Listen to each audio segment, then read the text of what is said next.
Okay, we're going to be looking at Sonnet 43 in the relationships cluster, written by Elizabeth Barrett Browning. So this whole poem is this woman's love poem basically to her husband. Throughout, she's telling us about how much she loves her husband and all the ways that she loves him. So she starts off by saying, "How do I love thee? Let me count the ways." And the rest of the poem is telling us these ways in which she loves him. So if we look at this here, poetic, this stands for purpose, organisation, emotion, techniques, individual words and comparisons. So when we look at a poem, we can use this to help us identify these different features, and that will help us answer an exam question as well. So first of all, we know that the purpose is to show how much she loves her husband, to show how devoted she is to him, and tell the audience and the readers all these different ways that she does love him. Organisation, we know that it's a sonnet, so it's got 14 lines. And as a sonnet is traditionally about romance and about love, we know that it fits into that traditional idea of what a sonnet should be. It carries on all the way through, telling us about the different ways, and it ends on quite a dramatic note. It says, "I love thee with the breath, smiles, tears of all my life, and if God choose, I shall but love thee better after death." So it ends on this dramatic end, so I will love you even more. I will love you to the same extent, even after death. Throughout, the emotion is basically just exaggerated love and the passion that she has for him. So we're going to read it through now. We're going to see if we can identify any different techniques. So it starts with, "How do I love thee?" So we know that we've got a rhetorical question here. So she's posing this question and now she's going to go on and answer it. Let me count the ways. We've got two pieces of punctuation here. We've got an exclamation mark and we've got a hyphen. Now these work together to exaggerate and to show, just look how many ways there are that are going to follow and which I love you. And we've also got the hyphen, which creates a dramatic pause, as though she's having to stay and reflect upon how much she actually loves her husband.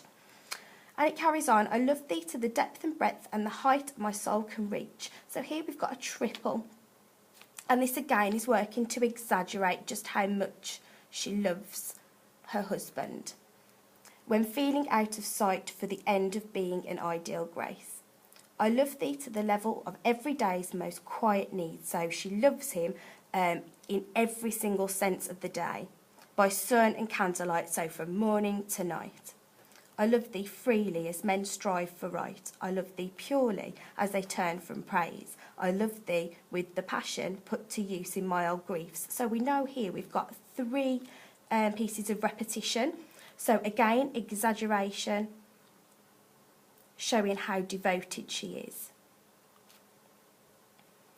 Here we've got, "In my old griefs and with my childhood faith, I love thee with the love I seem to lose." Now this is referring to the loss of her mother and the loss of her brother, and how that affected her faith. And we'll look at faith in a little bit more detail when we look at our individual words. "I love thee with the love I seem to lose with my lost saints. I love thee with the breath, smile, tears of all my life." So again, we've got another triple. "And if God choose, I shall but love thee better after death." And like I said before, we've ended on this dramatic note. The final, most important point, "I love you even after death." So we've got a lot of religious imagery, so we can pick out those religious words, and you'll find that they've got capital letters at the start of these words to emphasise it. So if I was in an exam, I might pick out these and talk about the theme of religion running throughout it and how she's relating religion to love.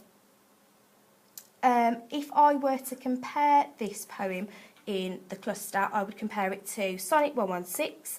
They're both sonnets, so you could compare that. You could look at how Shakespeare is presenting what he thinks ideal love is, and how love is forever, how it is forever fixed, compared to Elizabeth Browning's poem. You can also compare it to Gazelle. You can also compare it to Our.